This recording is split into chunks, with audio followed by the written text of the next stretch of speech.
मिलने लगता है, ठीक है ना। लेकिन ना एकदम इसको दिमाग में उतार लेना है, बहुत एकदम एक एक पॉइंट। आज अपने को सिर्फ पूरे लेक्चर में डीएनए और डीएनए का मतलब स्ट्रक्चर प्लस रेप्लिकेशन, क्योंकि स्ट्रक्चर बनाने में टाइम खराब नहीं करेंगे, सिर्फ डीएनए आज अपने को पूरा पढ़ना है, तो आराम से एक एक पॉइंट समझना। तो सबसे पहले डीएनए में ये हमारा होता क्या है, डीएनए ये बताओ। ये हमारा जेनेटिक मटेरियल होता है जो कि मैसेज को मतलब इंफॉर्मेशन को एक जनरेशन से दूसरे जनरेशन में ट्रांसफ़र करता है। तो पहला पॉइंट लिखो, it is a genetic material. It is a genetic material.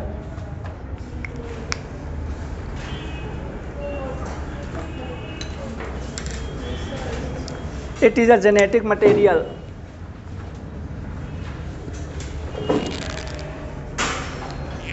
Information transfer one generation to another generation. Second point. Information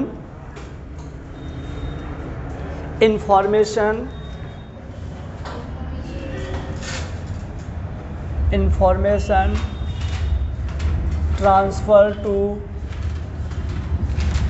one generation to another generation.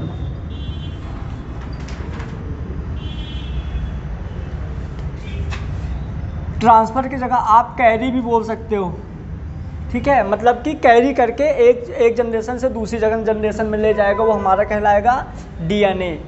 Discover किसने किया था डीएनए?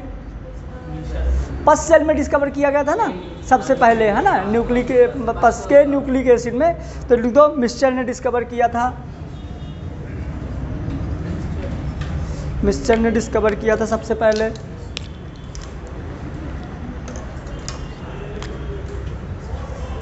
यदि अपन बात करें डीएनए, मतलब किसका फुल फॉर्म क्या होता है? Deoxy ribo nucleic acid. मतलब क्या क्या रहेगा इसमें? Deoxy ribo nucleic acid. लिखो यहाँ पे, फुल फॉर्म लिख दो यहाँ पे, deoxy ribo nucleic acid.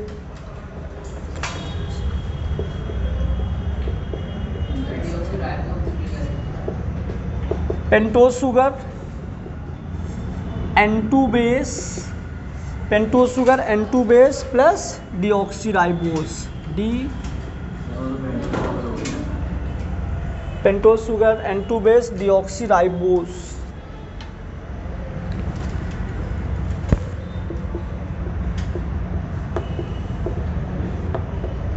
Deoxyribose, pentose sugar N2 base deoxyribose.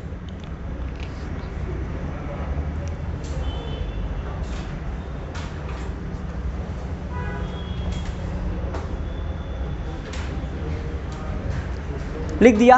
अब यहाँ से एक चीज़ समझो, ठीक है, देखो जैसे मेनली अपन लोग पढ़ते हैं कि जो अपना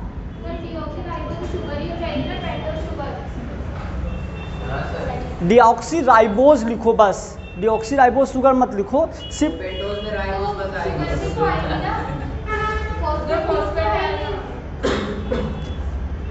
पेंटोज, अरे यार पेंटोज फॉस्फेट,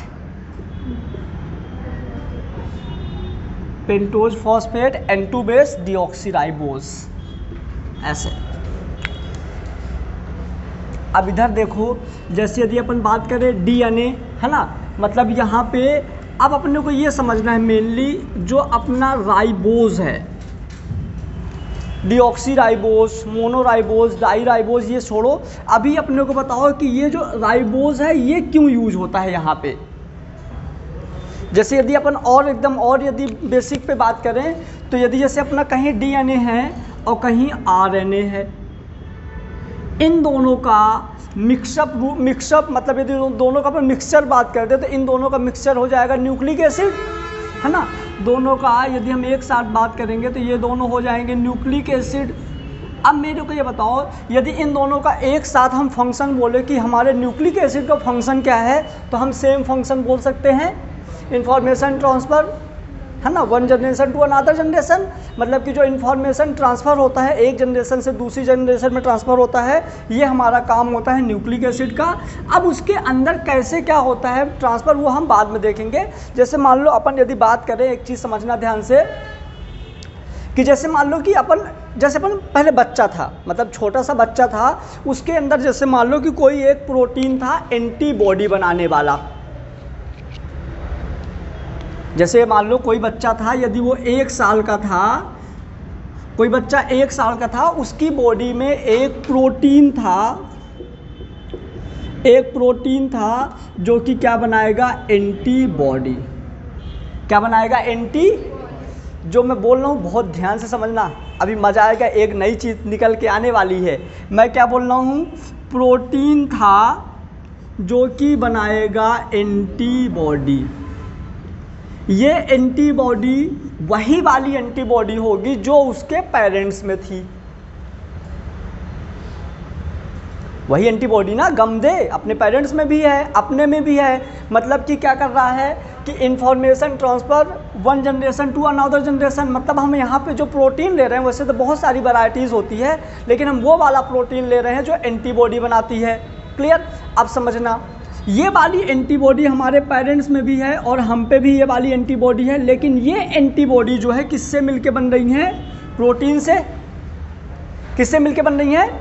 अब आप इसके भी डीप में जाओ, क्या प्रोटीन डायरेक्ट बना सकता है एंटीबॉडी? प्रोटीन के अंदर क्या हो रहा होगा, मतलब प्रोटीन के अंदर कुछ तो हो रहा होगा जो एंटीबॉडी बना रहा है। मतलब डायरेक्ट तो एंटीबॉडी नहीं बना सकता ना, मतलब प्रोटीन के अंदर ऐसा क्या होता है। तो प्रोटीन के अंदर 2 लोगों का रोल होता है। एक रोल होता है डीएनए का, एक रोल होता है आरएनए का। जब मैं प्रोटीन सिंथेसिस पढ़ते हैं अपन, यदि तुम लोगों को याद होगा, प्रोटीन सिंथेसिस में हम पहले ट्रांसक्रिप्शन फिर ट्रांसलेशन पढ़ते हैं, समझते हैं ना। तो मैं क्या बोल रहा हूँ, मेरी बात सुनना, कि जो प्रोटीन है वो एंटीबॉडी बना रहा है। अब मैं जिससे पूछूंगा वही आंसर बताएगा। आप ये बताइए, एंटीबॉडी हमारा लिविंग मॉलिक्यूल है कि नॉन लिविंग मॉलिक्यूल?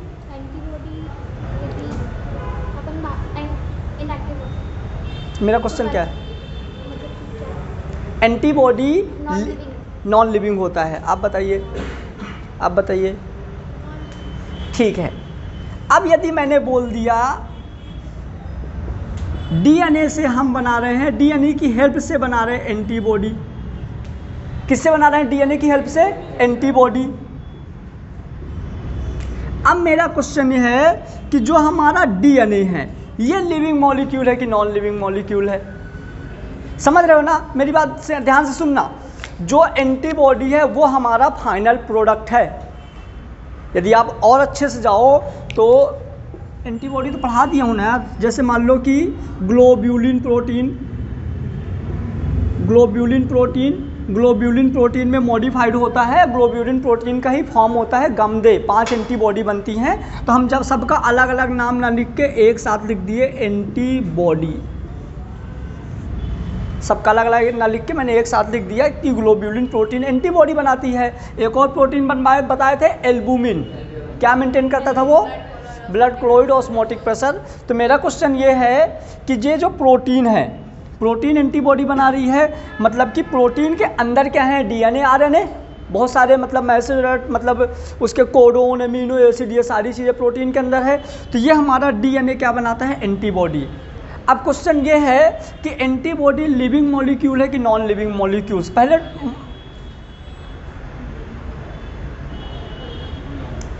चलो ये क्वेश्चन बताओ, प्रोटीन, फैट, कार्बोहाइड्रेट, ये तीनों मिलके क्या बनाते हैं? कोजरवेट्स। क्या बनाते हैं? कोजरवेट मिलके क्या बनाते हैं? प्रोटोसेल मिलके क्या बनाते हैं? सेल।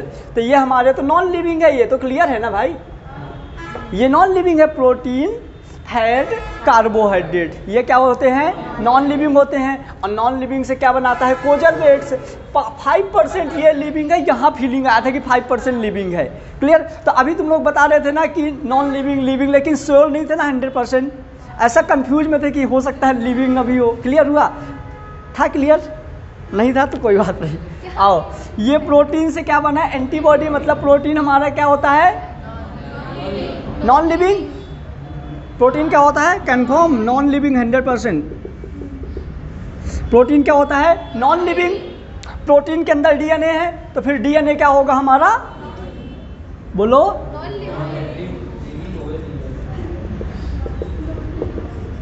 डीएनए भी क्या होगा? Non living. चलो अब एक चीज और अपन सोचते हैं, हम प्रोटीन की कॉपी करके प्रोटीन बना सकते हैं?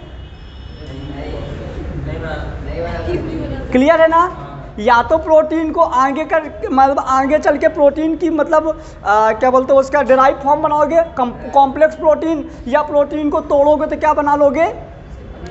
एमिनो एसिड या पॉलीपेप्टाइड। मतलब प्रोटीन की कॉपी हम नहीं कर सकते हैं। क्लियर?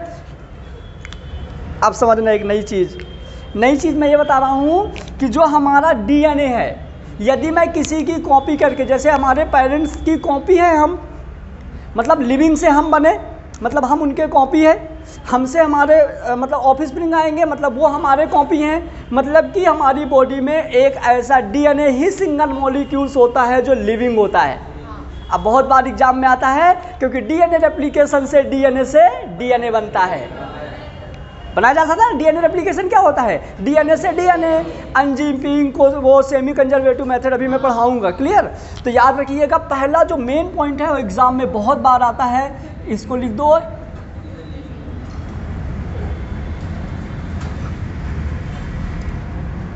देखो यदि आप यहाँ पे ये वाला कॉन्सेप्ट लगाओगे ना कि अरे यार ये प्रोटीन फैट कार्बोहाइड्रेट से हमारा कोजरवेट्स बना था, मतलब वो नॉन लिविंग था। लेकिन याद रखिएगा डीएनए हमारा सिंगल मॉलिक्यूल ऐसा होता है हमारी बॉडी में जो कैसा होता है? Living molecule. इसका रीजन क्या बोल दोगे? क्योंकि ये अपना खुद का कॉपी बना लेता है ना, ये लिविंग मॉलिक्यूल से लिविंग ही बना लेता है। बाकी जितने भी हैं वो सारे के सारे क्या होते हैं? Non living molecules. मतलब देखो कितना बढ़िया पॉइंट है, हम मॉलिक्यूल भी बोल रहे हैं और उसको लिविंग भी बोल रहे हैं। अब मेरे को ये बताओ, जैसे एक चीज़ और देखो, बातें नहीं करिए, जैसे डीएनए में 2 हेलिक्स होती हैं, डबल हेलिक्स, और आरएनए में सिंगल हेलिक्स होती है। तो हम इसको ऐसा मतलब क्यों है कि उसमें मतलब डीएनए में डबल हेलिक्स, ऐसा क्या मतलब क्या एक्सप्लेन करोगे कि सर इसलिए ये डबल हेलिक्स है, उसमें क्या बोलोगे? जैसे मतलब कि जो डीएनए होता है उसको डीऑक्सी राइबोन्यूक्लिक एसिड। अच्छा राइबोज मतलब क्यों बोलते हैं, नाम की समझ में आ रहा है किसी को? क्या? राइबोज शुगर, मतलब कि जैसे राइबोज नाम कहाँ से आया, उसको हम क्यों यहाँ पे मतलब डीएनए आरएनए में हम बोलते हैं डीऑक्सी राइबोन्यूक्लिक एसिड और राइबोन्यूक्लिक एसिड। समझ में आ रहा है किसी को?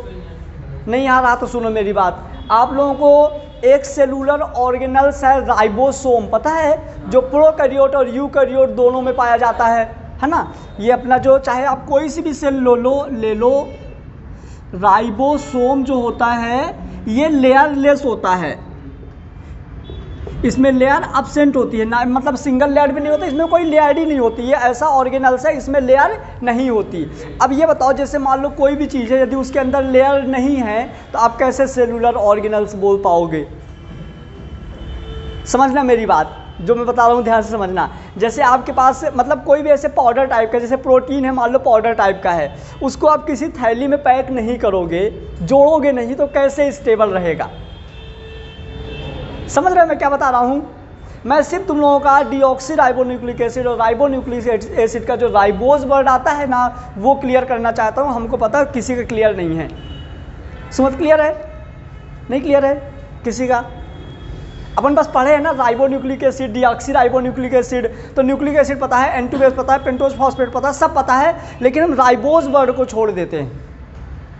इसीलिए जब हम आगे जब उसको मतलब जब उसका मैकेनिज्म पढ़ते हैं तो ये डिस्टर्ब करता है। तो राइबोज मतलब समझो कि जैसे अभी आपको देखो सबको पता है ये हमारा सेल है, सेल के सेंटर में न्यूक्लियस है, और न्यूक्लियस में कौन ऐसा है जो बता देगा यहाँ राइबोसोम कहाँ है? सेल के अंदर राइबोसोम होता है, कौन कौन एक्सप्लेन कर सकता है? सेल के अंदर होता है राइबोसोम, कहाँ? ये न्यूक्लियस है, कहाँ पे राइबोसोम है? न्यूक्लियस के बाहर कहाँ? यहाँ ऐसे बना दूँ? चलो ये राइबोसोम हो गया। हाँ गुड, हाँ, राइबोसोम ऐसे खाली नहीं होता बेटा, याद रखिएगा। क्यों? ऐसे मान लो यदि खाली होगा, जैसे मान लो कि जैसे तुम बोल रहे थे सर सेल में है, यदि मान लो यहाँ पे कोई मतलब राइबोसोम सिर्फ पाउडर है, इमेजिन करो सेल मतलब ऐसा सोचो कि एक फुटबॉल है, फुटबॉल के अंदर ऐसे मतलब एक बीच में छोटी सी बॉल है, उसके अंदर बहुत सारे ऐसे सेलुलर ऑर्गेनल्स हैं, आपने थोड़ा सा पाउडर लिया और उसके अंदर डाल दिया फुटबॉल के अंदर, तो या तो उसमें यदि वो घुल जाएगी तो आप अलग से ऑर्गेनल्स बता पाओगे? नहीं बता पाओगे ना।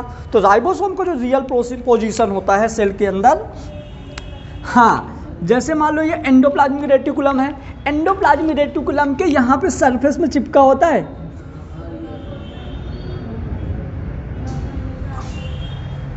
समझ गए? तो ये तो वहाँ आगे पढ़ेंगे रफ एंडोप्लाज्मिक रेटिकुलम, है ना, ये हो जाता है रफ एंडोप्लाज्मिक रेटिकुलम। ये होता है यहाँ पे जो ये चिपका हुआ होता है ना, ये होता है राइबोसोम। अब एक चीज़ समझना मेरी बात ध्यान से, अब यदि एंडोप्लाज्मिक रेटिकुलम मतलब ER में, एंडोप्लाज्मिक रेटिकुलम में आपने राइबोसोम चिपका दिया, अब सुनना, अभी पूरी बात क्लियर हो जाएगी। मैंने क्या बोला? एंडोप्लाज्मिक रेटिकुलम में आपने राइबोसोम चिपका दिया, रफ एंडोप्लाज्मिक रेटिकुलम हो गया। अब रफ एंडोप्लाज्मिक रेटिकुलम मतलब कि जो DNA और RNA है, डीऑक्सी राइबोन्यूक्लिक एसिड और राइबोन्यूक्लिक एसिड, कंप्लीट हेल्प करता है प्रोटीन सिंथेसिस में। यदि आप किसी भी सेल से DNA और RNA निकाल लो और बोलो प्रोटीन बनाए, तो कभी नहीं बना पाएगी, क्योंकि प्रोटीन बनाने का मेन मैकेनिज्म क्या है? DNA और RNA, मतलब कि वो राइबोसोमल RNA उनको मैसेज को लेके जाएगी, ये सारी चीज़ें। मतलब कि किसी भी सेल में यदि प्रोटीन बनता है, उसका 100% रोल होता है DNA और RNA का। DNA और RNA का फुल फॉर्म है राइबोन्यूक्लिक एसिड डीऑक्सी, और ये मतलब राइबो मतलब राइबोस, और राइबोस जो होता है वो सेल में कहीं पे एंडोप्लाज्मिक रेटिकुलम में रहता है। अब इसका 100% क्लियर हो जाएगा, जैसे उधर DNA और RNA प्रोटीन सिंथेसिस करते हैं, ऐसे इधर रफ एंडोप्लाज्मिक रेटिकुलम क्या बनाता है? समझ गए? ये क्या बनाता है? प्रोटीन। और जिसमें नहीं रहता वो स्मूथ एंडोप्लाज्मिक रेटिकुलम होता है, जो क्या बनाता है? फैट। ये पता था ना? लेकिन अब क्लियर हुआ कि जो हमारा रफ एंडोप्लाज्मिक मतलब जो एंडोप्लाज्मिक रेटिकुलम है, उसके सरफेस में क्या चिपक जाता है? राइबोसोम। और राइबोसोम मतलब DNA RNA, और DNA RNA क्या हेल्प करता है? क्या बनाता है? Protein synthesis.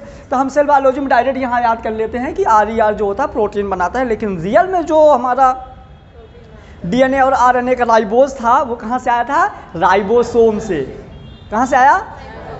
इसी वजह से राइबोसोम कोई भी अपना खुद का ऑर्गेनल्स नहीं होता, जिस वजह से हम इसको बोलते हैं लेयरलेस सेलुलर ऑर्गेनल्स। क्या बोलते हैं? सेल बायोलॉजी से नीट में AIPMT में एक फेवरेट क्वेश्चन जो कि हर साल आता है, मतलब 1-2 साल अल्टरनेट चेंज करके आता ही रहता है, कि हमारे सेल में कौन सा सेलुलर ऑर्गेनल्स है जो लेयरलेस है। ऑप्शन नंबर 1 है माइटोकॉन्ड्रिया, 2 है म्यूजोसोम, तीसरा है राइबोसोम, चौथा है गोल्जी बॉडी। क्यों? म्यूजोसोम में कहाँ लेयर होती है?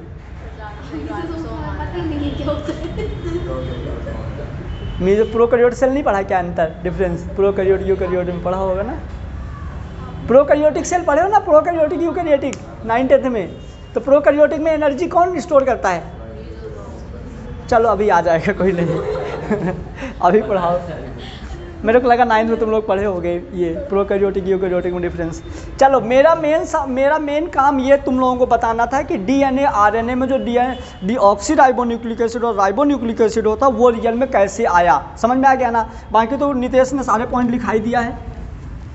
तो जो डीऑक्सी राइबोन्यूक्लिक एसिड था और राइबोन्यूक्लिक एसिड, उसका सिस्टम समझ में आया। अब यदि इस तरह के रफ एंडोप्लाज्मिक रेटिकुलम जो होते हैं, यदि ये सारे के सारे डबल हेलिक्स में जुड़े हुए होते हैं, डबल हेलिक्स में जुड़े हुए होते हैं, तो हम इसको क्या बोलेंगे? DNA। और सिंगल एक ही हेलिक्स रहता है तो RNA।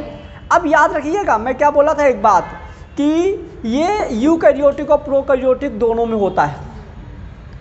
अब अपने को बहुत बार भूलता है कि कौन सी सेल, प्रोकैरियोटिक सेल हो गई, यूकैरियोटिक सेल हो गई, तो प्रोकैरियोटिक सेल में किस तरह का DNA है और यूकैरियोटिक सेल में किस तरह का RNA है ना? कि मतलब जैसे एक हो गई प्रोकैरियोटिक, एक हो यूकैरियोटिक, दोनों में किस तरह के DNA है, दोनों में किस तरह के RNA है। तो हम जब इसको पढ़ेंगे ना, तो हम रियल में ये बताएंगे कि दोनों में किस तरह से राइबोसोम अरेंज है, क्योंकि अब समझ में आएगा तुम लोगों को यदि मैं पहले डायरेक्ट बोल देता ना कि जैसे मैंने बोल दिया कि माइटोकॉन्ड्रिया और साइटोप्लाज्म, माइटोकॉन्ड्रिया क्लोरोप्लास्ट और प्रोकैरियोटिक सेल, मैंने बोल दिया माइटोकॉन्ड्रिया क्लोरोप्लास्ट प्रोकैरियोटिक सेल में डबल स्टैंडर्ड डीएनए होता है। तुम लोग भूल जाते कि क्या डबल स्टैंडर्ड है, क्या सर्कुलर है, लेकिन ये चीज़ें समझ में आ गई ना। जब एंडोप्लाज्मिक रेटिकुलम में राइबोसोम चिपक जाता है तो ये होता है हमारा क्या, डीऑक्सीराइबो या राइबोन्यूक्लिक एसिड। क्लियर? तो चलो अब आगे नेक्स्ट पॉइंट आ जाओ। DNA, pentose phosphate, N2 base और डीऑक्सीराइबोज। अपने को ये भी पता है N2 बेस क्या क्या होते हैं, एडेनिन, ग्वानिन, साइटोसिन, थायमिन, सारी चीज़ें। पेंटोज फॉस्फेट पता है, डीऑक्सी पता था, राइबोज अभी क्लियर हो गया। क्लियर हो गया, ये पॉइंट क्लियर हुआ। नेक्स्ट पॉइंट आ जाइए, नेक्स्ट लिख दीजिए। DNA are helical colloid structure, DNA are helical COI coiled, है ना, coiled structure. DNA are helical coiled structure.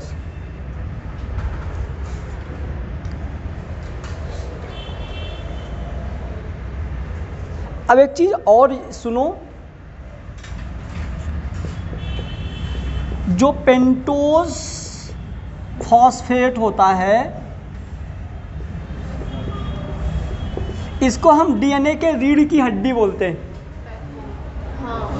बोलते हैं, लिख दो यहीं पे, लिख दो pentose phosphate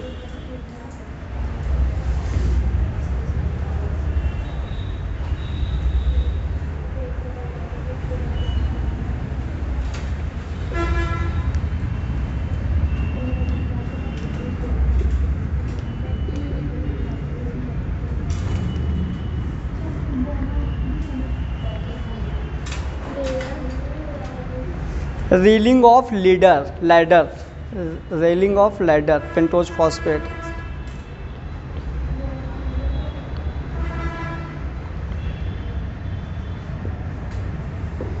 step of DNA, जो डीएनए के स्टेप बाय स्टेप होते हैं, मतलब क्या बढ़ता है बताना, एक स्टेप से दूसरा स्टेप, तीसरा स्टेप, तो क्या क्या बढ़ता जाता है step by step. N2 base, पहले एडिनिन ग्वाइनिन पहले स्टेप, फिर मतलब साइटोसिन ग्वाइनिन, फिर अगले स्टेप में और कोई, फिर और कोई, तो जो स्टेप बाय स्टेप बढ़ता जाता है तो क्या होता है वो N2 बेस। लिख दो, स्टेप ऑफ डीएनए जो होता है वो N2 बेस होता है। स्टेप ऑफ डीएनए जो होता है वो N2 बेस होता है।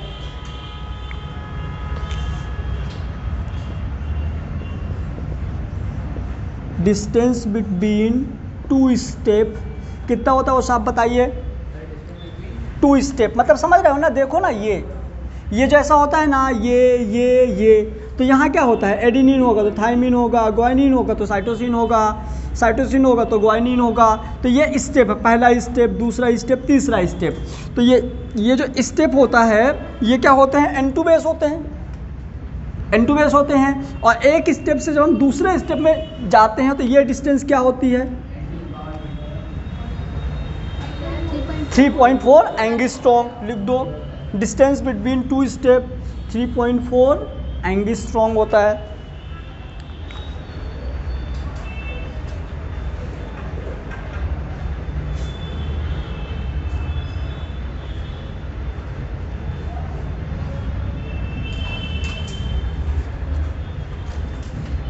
नेक्स्ट लिखिए 10 N2 base present in,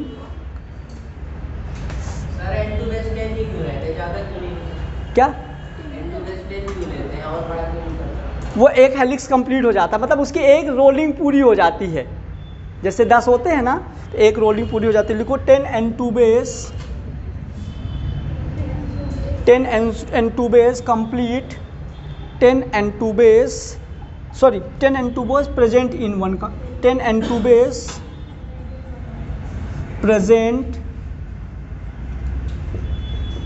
in a complete helix,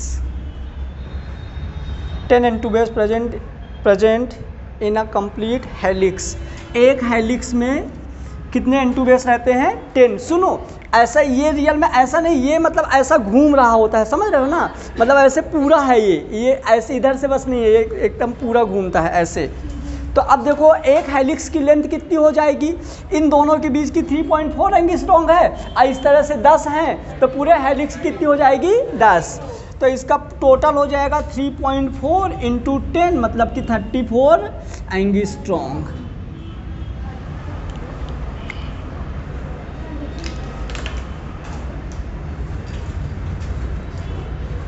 diameter पिछले क्लास में बताया था, याद है? हाँ, लिख दो डायमीटर ऑफ डीएनए।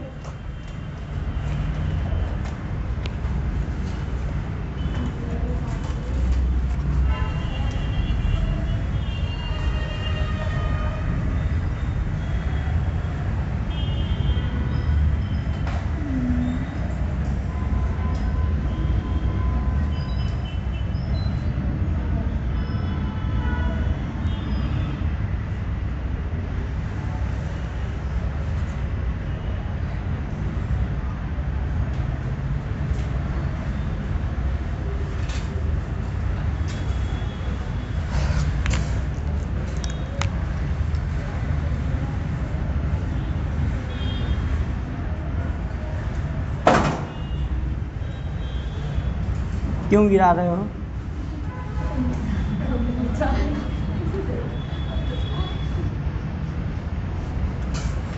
देखो इधर ध्यान से, यहाँ पे दो डिस्टेंस है, समझना है, ये तो सबको याद ही है। यदि अपन इनके डायमीटर की बात करें, मतलब कि जो ये वाली डिस्टेंस है ये है 20 एंगस्ट्रॉम। कितना है? 20 एंगस्ट्रॉम। यदि अपन बात करें इसके बीच की डिस्टेंस, दो N2 बेस के बीच का डिस्टेंस कितना है? 10 एंगस्ट्रॉम।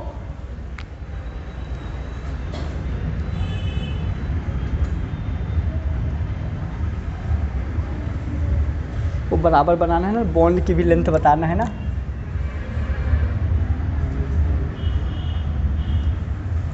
अरे यार,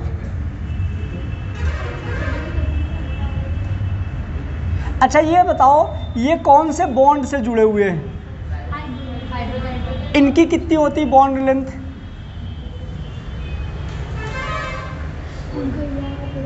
है? इनकी कितनी बॉन्ड लेंथ होती है? ये वाला बॉन्ड लेंथ कितना है? समझना है। और ये वाला कितना है? इस तरह से टोटल कितने हैं अपने? अभी इसको छोड़ो, इस तरह से टोटल 10 एंगस्ट्रॉम है ना। तो ये हमारा मतलब कितना हो जाएगा पूरा हेलिक्स? 34। ये घूम रहा है इसलिए मैंने इधर लिखा हूँ, ठीक है, समझ में आ गया ना। अब मैं बोल रहा हूँ कि जैसे मान लीजिए adenine, thymine, guanine, cytosine, clear, ये 4 हुआ। अब इनकी बॉन्ड लेंथ, इनके बिटवीन जो है N2 बेस के बीच जो बॉन्ड होता है उसको हम क्या बोलते हैं? Hydrogen bond. मतलब पक्का जो हमारा N2 बेस में नाइट्रोजन NOF हो सकता है, NH है ना। तो अब इनके बीच की बॉन्ड लेंथ क्या है? ये वाली कितनी है, याद है किसी को? 2.8। लिख दो, नेक्स्ट पॉइंट लिखिए, डिस्टेंस बिटवीन। हाँ क्या? किसका? ये ऐसा है, मतलब जैसे मतलब इस तरह के ये 3.4 है ना, ऐसे मतलब कि जैसे मान लो, हाँ थोड़ा सा 3D डायग्राम है ना, ऐसे मुट्ठी बनाना डीएनए जैसे ऐसे बनाओ, ऐसे कर दो, ऐसे देखना सुमत, ये पूरा 34 है, ये पूरा 30, ऐसे करो, ये फिर क्योंकि हेलिक्स बन जाएंगे ना, ये पूरा 34 है ना। और इनके बीच का जो ये वाला डायमीटर, एक एडेनिन थाइमिन, तो ये वाली जो डिस्टेंस है 2.8 है, ये वाली 2.8 है, और जो 2.8 है इसके 20 एंगस्ट्रॉम को बताएगा। जो डायमीटर है ना, जो 2.8 है, ये डायमीटर 20 वाले को बताएगा, है ना। और सुनना, और ये मतलब जो ये वाला डिस्टेंस है, ये वाला डिस्टेंस कितना है? 3.4। और ये जब हेलिकल ऐसे घूम रहा है, ये ऐसे घूमेगा ना तो ये उसके घुमाव वाली डिस्टेंस है पूरा, यहाँ से मतलब एक सीधा डिस्टेंस नहीं आएगा, ये जो टेढ़ा डिस्टेंस आएगा ये रहेगा 10 एंगस्ट्रॉम। तो इस तरह से अब देखो एक एक्सिस में 3.4, ये घुमाव वाला डिस्टेंस कैसा 10, तो ये टोटल हो जाएगा 34, क्योंकि 10 सीधा नहीं है, सीधा ले लोगे तो कैसे आएगा, सीधा ले लोगे 34 नहीं आएगा ना। ऐसे इसको बना लो, इतना सा बना लो बस जल्दी से। सर एक बार ये बता दीजिए 2.8 किसकी लेंथ है बॉन्ड लेंथ? ये 2 N2 बेस के बीच की जो हाइड्रोजन बॉन्ड है ना, ये इनकी है।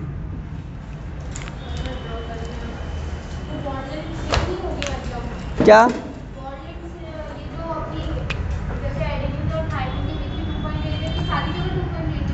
ऐसा ले लो इसको, बिटवीन 2.8 to 3 एंगस्ट्रॉम, ऐसा, क्योंकि जहाँ डबल बॉन्ड आएगा वहाँ 3 हो जाएगा, जहाँ ट्रिपल आएगा 2.8 हो जाएगा, क्योंकि ट्रिपल बॉन्ड की बॉन्ड लेंथ कम हो जाती है ना। ऐसे लिख दो, between 2.8 to 3 angstrom bond length of hydrogen bond.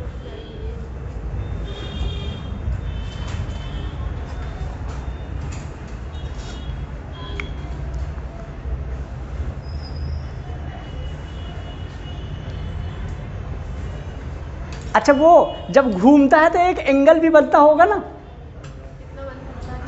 पता है कितना एंगल बनता है?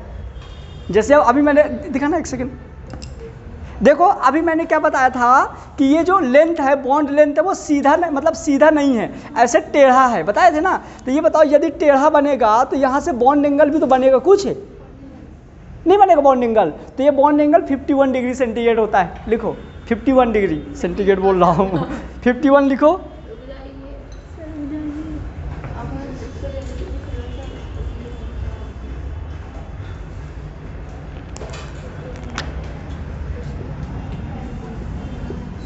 between C1 of pentose and N2 base angle है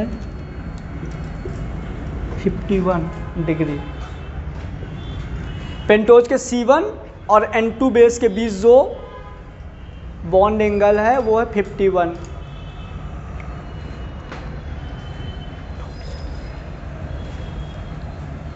एक वेट की यूनिट होती है डाल्टन, पता है ना सबको, जिसका वेट कितना होता है डीएनए का 10⁹ से 10⁶ डाल्टन।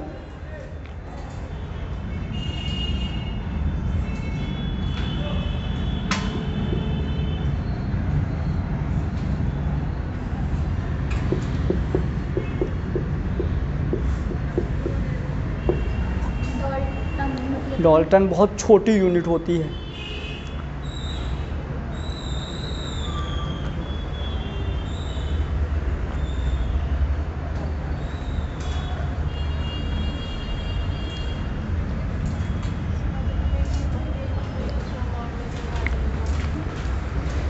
एक चीज़ और तुम लोगों को पता है क्या, डीएनए में सॉल्ट बॉन्ड भी प्रेजेंट होता है।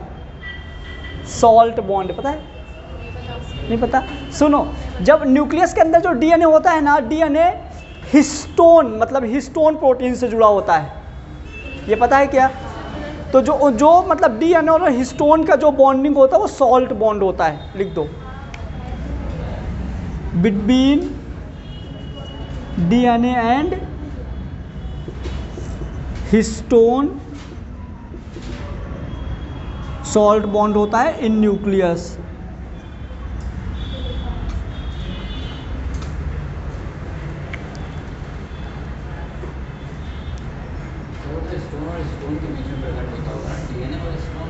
डीएनए किस किस के बीच में?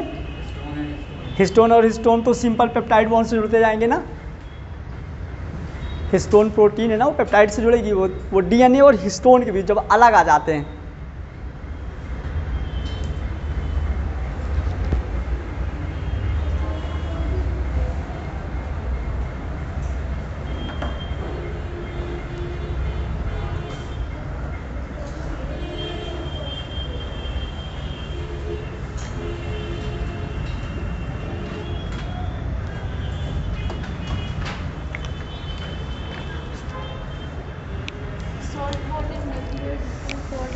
मतलब कि जो न्यूक्लियस के अंदर हिस्टोन होता है ना, उसके सॉल्ट बॉन्ड होता है। एक नया क्वेश्चन है मेरा, क्वेश्चन ये है, सुमत तुम बताना, माइटोकॉन्ड्रिया और क्लोरोप्लास्ट को हम सेमी ऑटोनॉमस ऑर्गेनल्स बोलते हैं, वाई? बोलते हैं ना, स्वायत्त अर्ध, क्या बोलते हैं हिंदी में,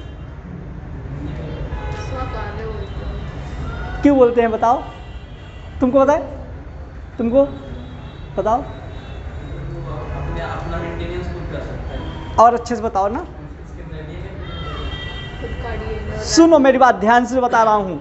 जैसे सेल है, सेल के अंदर न्यूक्लियस है और न्यूक्लियस में क्रोमोसोम है। तो यदि हम बात करें इन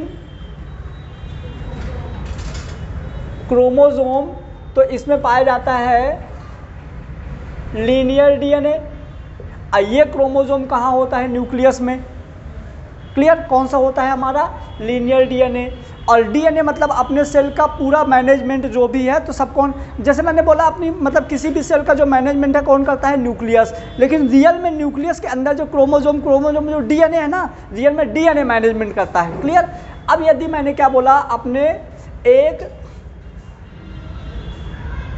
प्रोकैरियोटिक सेल, समझना, माइटोकॉन्ड्रिया और क्लोरोप्लास्ट, ये तीन ऐसे सेलुलर ऑर्गेनल्स होते हैं जिनमें सर्कुलर डीएनए पाया जाता है।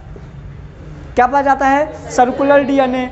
अब देखिए मेरी बात सुनिएगा, प्रोकैरियोटिक में तो चलो माइटोकॉन्ड्रिया क्लोरोप्लास्ट नहीं है, प्रोकैरियोटिक में माइटोकॉन्ड्रिया और क्लोरोप्लास्ट नहीं है। अच्छा, प्रोकैरियोटिक यूकैरियोटिक 9th में तो पढ़े होगे ना, थोड़ा बहुत तो आता है ना, ठीक है। तो अब ये हमारी यदि यूकैरियोटिक सेल है, तो यूकैरियोटिक सेल के न्यूक्लियस में भी डीएनए है, लीनियर डीएनए। अब लेकिन यूकैरियोटिक सेल के न्यूक्लियस में डीएनए, इसमें यहाँ माइटोकॉन्ड्रिया है और मान लो क्लोरोप्लास्ट है। यदि ये प्लांट सेल है तो यहाँ पे मान लो ये माइटोकॉन्ड्रिया हो गया, ये क्लोरोप्लास्ट हो गया। सेल के अंदर होता है माइटोकॉन्ड्रिया क्लोरोप्लास्ट। अभी मैंने पढ़ाया था क्लोरोप्लास्ट है ना, एक लाइक डबल स्ट्रक्चर, बाहर वाली आउटर मेम्ब्रेन, अंदर वाली इनर मेम्ब्रेन, ग्रेना, ये सब बताया था कि नहीं? क्लियर? तो ये क्लोरोप्लास्ट, अब देखो अभी मैं सबको पता है कि सेल के अंदर जितने भी सेलुलर ऑर्गेनल्स होते हैं सबका मैनेजमेंट कौन करता है? करता है ना। अब क्या होता है, किसी भी सेलुलर ऑर्गेनल्स का मैनेजमेंट करने के लिए जो उसका लीडर होता है, जो उसका मतलब सीएम पीएम होता है, वो होता है डीएनए आरएनए, मतलब कि न्यूक्लियस, है ना।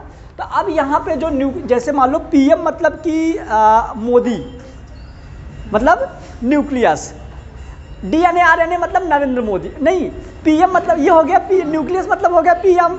अब हम उसके अभी पीएम तो कोई भी बन सकता है, लेकिन अभी प्रेजेंट में मोदी है, मतलब कि हमारा न्यूक्लियस के अंदर डीएनए है, तो डीएनए हमारे पूरे सेल का मैनेजमेंट करते हैं, ठीक है। अब देखो जैसे इसके, अब मैं क्या बोला, इस सेल से मैंने माइटोकॉन्ड्रिया को बाहर निकाल दिया, माइटोकॉन्ड्रिया मर जाएगा क्या? अब इस सेल के अंदर यहाँ पे कहीं गोल्जी बॉडी थी, मैंने गोल्जी बॉडी को बाहर निकाल दिया, मर जाएगी क्या गोल्जी बॉडी? दोनों सेलुलर ऑर्गेनल्स हैं, एक मर जाएगा एक नहीं मरेगा, ऐसा क्यों? बताओ, कौन बताएगा? वो पावर हाउस है। लो मैंने क्लोरोप्लास्ट को भी निकाल दिया बाहर, लो क्लोरोप्लास्ट मर जाएगा क्या? तो ये तो पावर हाउस नहीं है, हैं? अब सुनो, हाँ बोलो। इन दोनों में डीएनए है तो ये अपना रेप्लिकेशन करके अपना मैनेजमेंट कर लेंगे, क्योंकि इनको, इस माइटोकॉन्ड्रिया को कैसे काम करना है, क्या क्या एक्टिविटीज़ करना है जिंदा रहने के लिए, कौन बताएगा? DNA RNA. मतलब कि माइटोकॉन्ड्रिया के अंदर डीएनए है तो ये तो अपना मैनेजमेंट कर लेगा, क्लोरोप्लास्ट के अंदर डीएनए है ये भी अपना मैनेजमेंट कर लेगा, लेकिन गोल्जी बॉडी के अंदर डीएनए नहीं है तो अपना मैनेजमेंट नहीं करेगा। और सेल के अंदर न्यूक्लियस था तो न्यूक्लियस सबका मैनेजमेंट कर रहा था, क्योंकि न्यूक्लियस के अंदर डीएनए था। क्लियर हुआ? तो हमारा ये बहुत बार एग्जाम में आता है, याद रखिएगा, ये नहीं पूछा जाता, ये तो सबको पता है, ये पूछा जाता है कि माइटोकॉन्ड्रिया और क्लोरोप्लास्ट दोनों में खुद का डीएनए होता है। वो अलग बात है, लेस डेवलप डीएनए है, लेकिन है दोनों में खुद का डीएनए होता है। इस वजह से हम इसको क्या बोलते हैं? Semi autonomous organ. मतलब ये अपना खुद का मैनेजमेंट दोनों ये लोग कर सकते हैं। तो यदि हम किसी भी सेल के अंदर से क्लोरोप्लास्ट को और माइटोकॉन्ड्रिया को सेल के बाहर निकाल दें तो भी वो जिंदा रह सकते हैं, उनकी डेथ नहीं होगी। क्लियर? और क्यों जिंदा, क्यों? क्योंकि उनके अंदर डीएनए आ रहे ना, डीएनए खुद ही एक लिविंग मॉलिक्यूल्स है। लिख दीजिए इसको भी साइड में कहीं पे।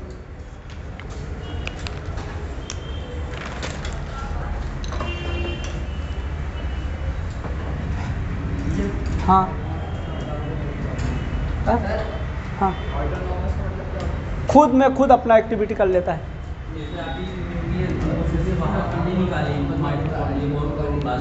हाँ, लेकिन उसमें फिर पता है जो डोमिनेंस डीएनए है वो न्यूक्लियस का रहता है। तो इस वजह से जैसे अपन वहाँ पे हार्ट में नहीं पढ़े थे, सारे कम करते हैं लेकिन मेन तो ऐसे नोड होता है, मतलब रहते हैं, लेकिन ये वाला न्यूक्लियस डोमिनेंस रहता है ना, इस वजह से इनको तो फिर उसके अंदर में काम करते हैं। वो उसके अंडर में काम करते हैं।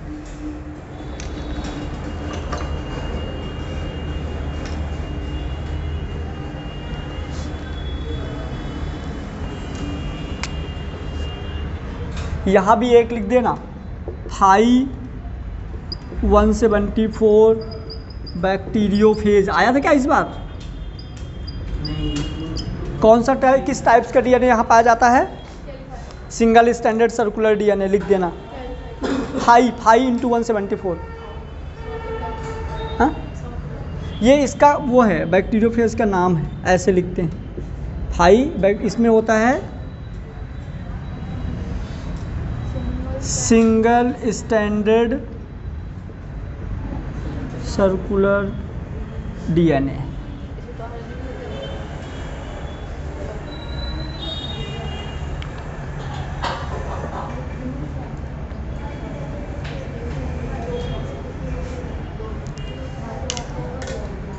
चलिए अपने को डिटेल में नहीं जाना है यहाँ पे। जैसे मान लीजिए डीएनए है, दो टाइप्स का डीएनए होता है। सुनो मेरी बात ध्यान से। जैसे डीएनए है, नोट हो गया उधर का?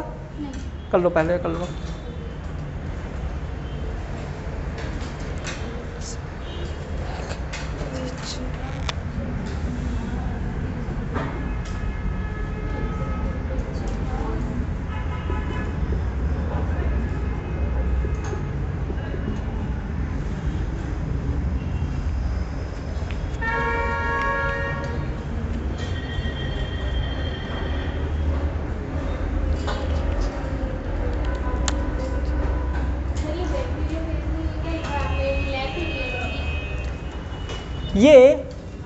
ये कोड होता है। जैसे अपन आगे आगे बहुत सारे बैक्टीरिया डिस्कवर होते जाते हैं ना, जैसे मान लो कि सेम नाम के बहुत सारे हो गए, सेम नाम के बहुत सारे हो गए, बस उनमें उनके मतलब सीक्वेंस अलग अलग होते हैं तो नंबरिंग कर देते हैं कि A1 ये, जैसे नहीं वो H1B1 सुने होगे ना। सेम नाम के जब बहुत सारे हो जाते हैं ना तो फिर उनको अपन कैटेगरी में डिवाइड कर देते हैं, ऐसा।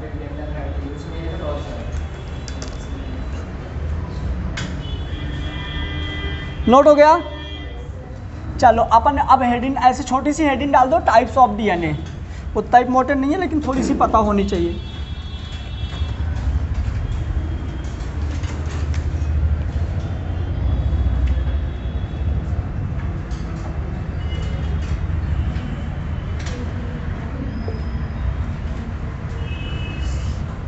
CCGGTA CC।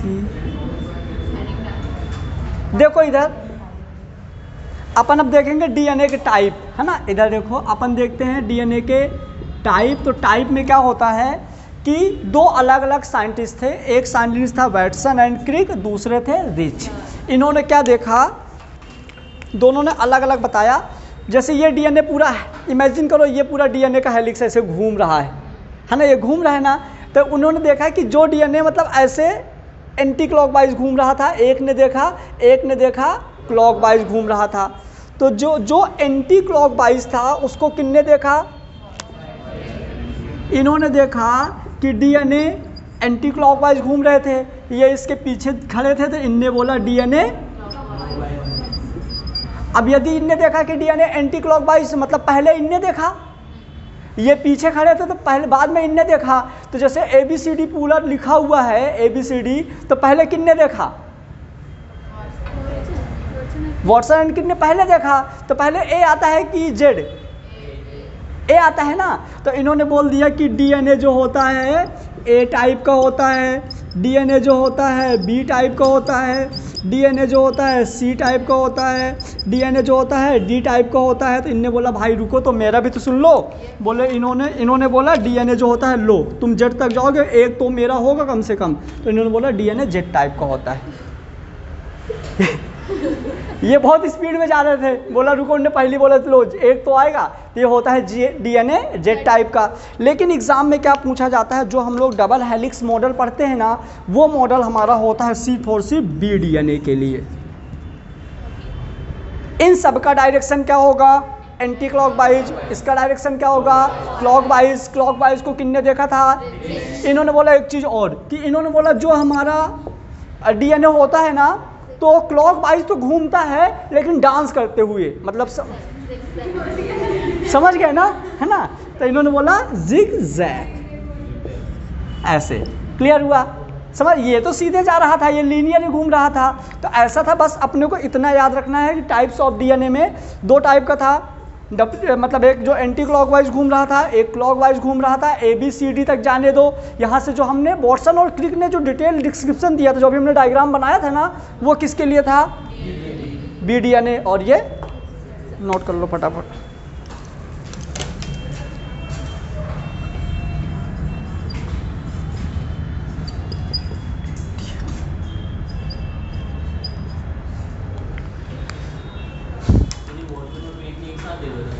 हाँ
वैसे जो अपना डीएनए होता है हमेशा अपोजिट डायरेक्शन में इंड होता है, एक 3 से तो दूसरा 5 से। जैसे एक 3' तो दूसरा नीचे वाला कैसा होगा 5'। लेकिन एक और टाइप्स का डीएनए था जिसको हम बोलते हैं पैलिंड्रोमिक डीएनए। इसका हमेशा सेम सीक्वेंस से स्टार्ट होता है, पैलिंड्रोमिक डीएनए। बस लिख दो पैलिंड्रोमिक डीएनए। विल्सन और थॉमसन ने बताया था कि ये सेम मतलब जो इसके N2 बेस होते हैं ना, जो कोडोन होते हैं सेम होते हैं। देखो CC से यहाँ स्टार्ट हुआ है तो दूसरा हेलिक्स यहाँ भी CC से स्टार्ट हुआ है, मतलब 3'5'। समझ गए, तो सेम हो गया GG और GG, मतलब कि ये लिख दो इसके अंदर क्या मतलब ये होता है। जैसे देखो ये हेलिक्स था, ये हेलिक्स है डीएनए का, ठीक है। तो ये जैसे मान लो 5 इंड है तो ये 3" होगा। तो वैसे नॉर्मल जो होता है, जो कोडोन यहाँ होगा उसके अपोजिट यहाँ होगा। लेकिन इन्होंने बोला कि नहीं, मतलब जो यहाँ रहता है वही इसके अपोजिट में भी रहेगा सेम। ये नोट हो गया ना।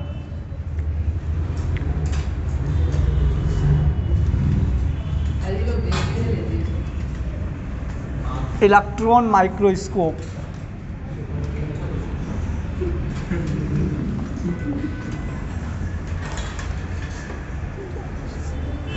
ऐसे नीचे लिख देना, ऐसे नोट डाल के, both end are same nucleoside, both end are same nucleotide.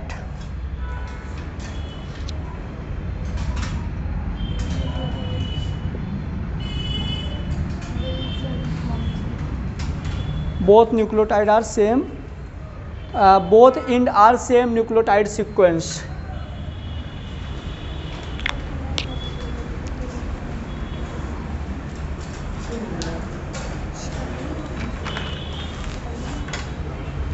C value भी पढ़े हो क्या, क्या होता है? सी वैल्यू पढ़े हो क्या, क्या होता है?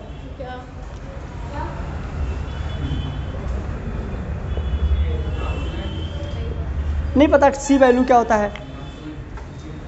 किसी को याद है थोड़ा थोड़ा?